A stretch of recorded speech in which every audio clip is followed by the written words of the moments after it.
Welcome to another week of Doc Talks, and today we are going to talk about knee pain with squatting. Let me introduce co-host Dr. Zach Couples and Dr. Logan Potze.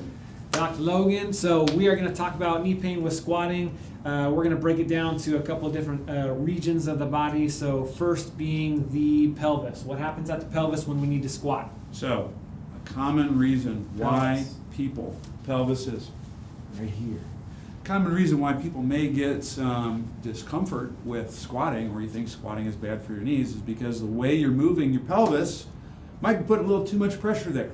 So if we can change the direction and the movement capabilities of the pelvis, that can reduce knee discomfort, increase the load on the hips. Life is good. When we're coaching a squat, ideally you want a combination of the pelvis moving straight up and down with the knees going forward, like so. If you're someone where you can't get that vertical movement and maybe you drop the pelvis too far forward, that can increase load on the knees and be problematic. If you're shooting the hips too far back, that can be a safer way to put less stress on the knees, but it's a little bit closer to a hinge. So in the perfect world, if you're doing a squat, you want at the same time the hips to go straight down and the knees to go straight forward. If you're someone who can't do that, you may have some restrictions, but don't worry, the doc's got you covered. We gotcha. Okay, so that's hip and pelvis. Logan, what happens at the knee? What do we need to avoid? What do we need to not see in a squat? Yeah, so for the squat, we know that the knee is a hinge joint, meaning it only opens and closes. It doesn't twist or rotate. So when we're going down or up, we want to make sure that we avoid the kissing knees or too much of this knees not being in a nice straight line. So being aware of that so that we're not putting too much pressure on the patellar tendons, the menisci, and having all kinds of issues later on. All right, so just making sure you can do just a quick glance down, ensuring that we're not having too much knee valgus, as we say in the scientific community. All right, so knees diving in, that's when we're descending. Actually, when we're coming out, sometimes that happens, especially if we're under a significant amount of load. Our knees can have a little bit of travel, a little bit of movement from side to side, but on the descent, we want to see if we can cut off as much of that knees going together right off the bat. And then, just to kind of debunk some of the myths about, okay, your feet have to be completely straight, they have to be in this orientation. There's a lot of freedoms here, and it has to do with some of the anatomical variations that we have in pelvis, hip, and all that kind of stuff. Everyone's different, so finding what works best for you is important on your foot width and then the orientation that your feet are in. You have some options there, and we'll go over some of those. So we'll go right into that. So Z, could you drop down so we can see some of the feet? Or can we already see the feet? We good? I can zoom in.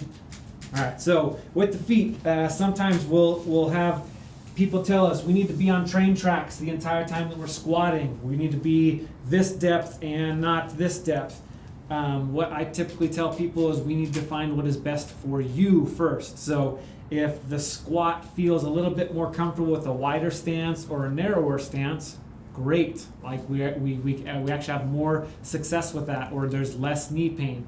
This is all going to be something that you figure out as you do some reps with a different foot position. But don't be married to, they have to be shoulder width apart, and that's the only way you can go. So if you go shoulder width and you have a little bit of knee out, that's okay as well. We can have a little bit more success with that if your body likes that better. So the two things that you can think about are your feet being wider or narrower, and then the orientation of your feet being neutral or having maybe a little bit of a toe out. It's very, very rare that I see anybody do this. I can't say I've ever given anybody that or have anybody say that that's actually a comfortable squat. Maybe one of these guys has, but that's typically not what we see, because that kind of drives a little bit more of those knees coming together. So foot position, figure out what's best for you, either wide or having a little bit of play into where the toes are directed. And then next we got Z showing you a little bit of how to increase the motion of the squat. All right, so you got your stance width.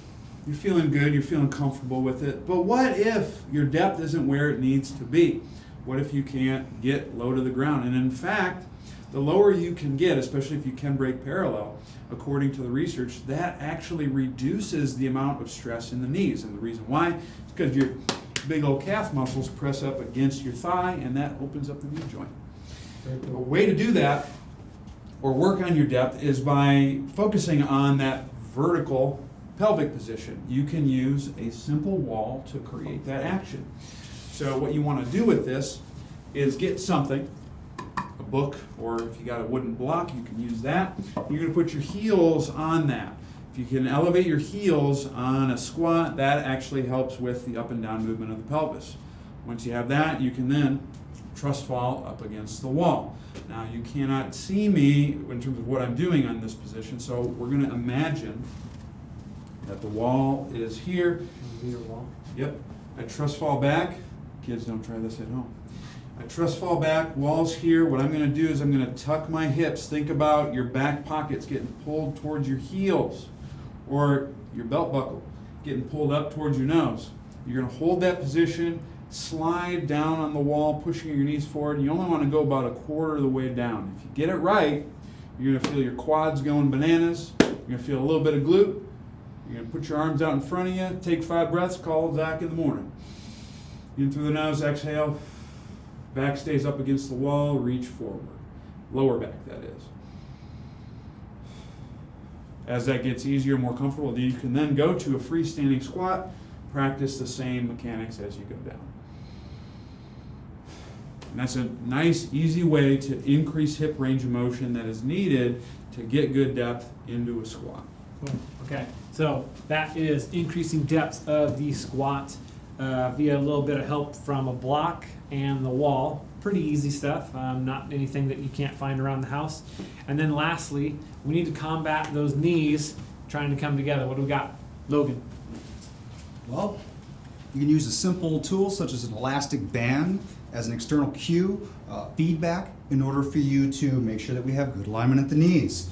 No twisting or torsion motions. So I like to put these around the knees, above rather than below, so you're not putting too much compression on the tendons there.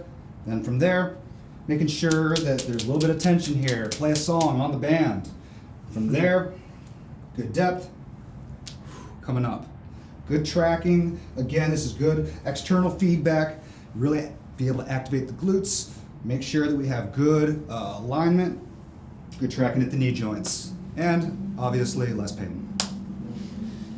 All right, there you have it, guys. So we looked at the pelvis, we looked at the hip, and what needs to happen with that stuff. Zach helped us out with understanding what needs to happen. Dr. Logan figured out what we need to do when we are traveling down. We don't want to have any of those knees come together. And then finally, looking at the foot position, make it custom to you, because everyone's different. If these drills are something that helped, awesome. If it's something that you are still struggling with in terms of knee pain, knee stiffness, you just don't feel very good in the squat, you're not squatting what Zach's maybe squatting, 500 pounds or so, but if that's the case, you need to reach out to someone. Who are we going to call? Who are you going to call? You're going to call the docs at Elevate Sports Performance and Healthcare at 702-558-2151, or find us on the web at www.elevatesph.com. See you guys next week.